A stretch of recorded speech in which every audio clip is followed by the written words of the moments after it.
The Leadership Fellows Program has been in existence for 5 years now, and we've interviewed a number of key individuals who've held leadership positions throughout the country.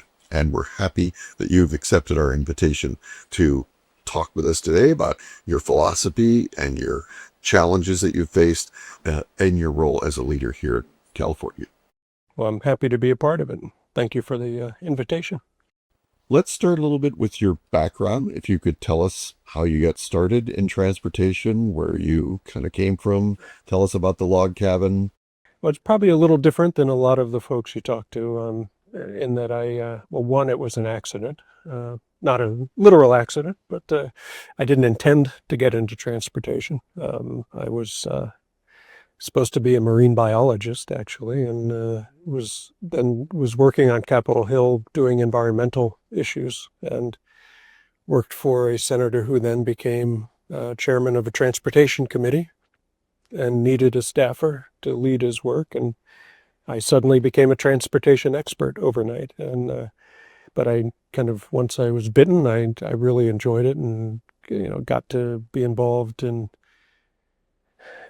landmark legislation covering everything from oil spills to aviation to transit and rail, and everything in between. And one thing led to another, where I got because of that work, I got different opportunities then to move into the operating side of things, and have been very fortunate to have some exciting opportunities around the country.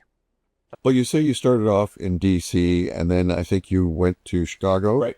And can you tell us about the different positions you've held? So in DC, I worked in the Senate, as I mentioned, and then went into the way back when in the Clinton-Gore administration, and worked at USDOT, and then in the White House for Al Gore, doing reinventing government work, and still involved to some degree in transportation work, but through that made some connections, worked with some people, and was asked to go to Chicago, then to join a colleague and help run the Chicago Transit Authority. And it was an exciting opportunity to go to what was then the second largest transit system in the country, a great city, and just a whole different opportunity. And so I took that and loved that work, and then got a call unexpectedly a few years later to come out to California.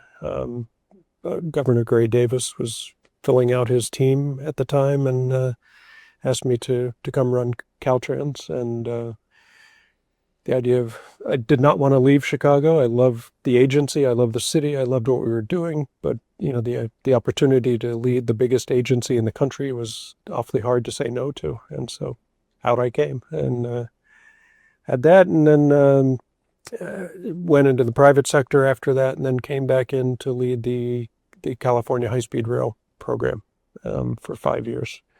So I've had state, local, federal roles over time, and have seen how they're different, but also very much the same in a lot of ways.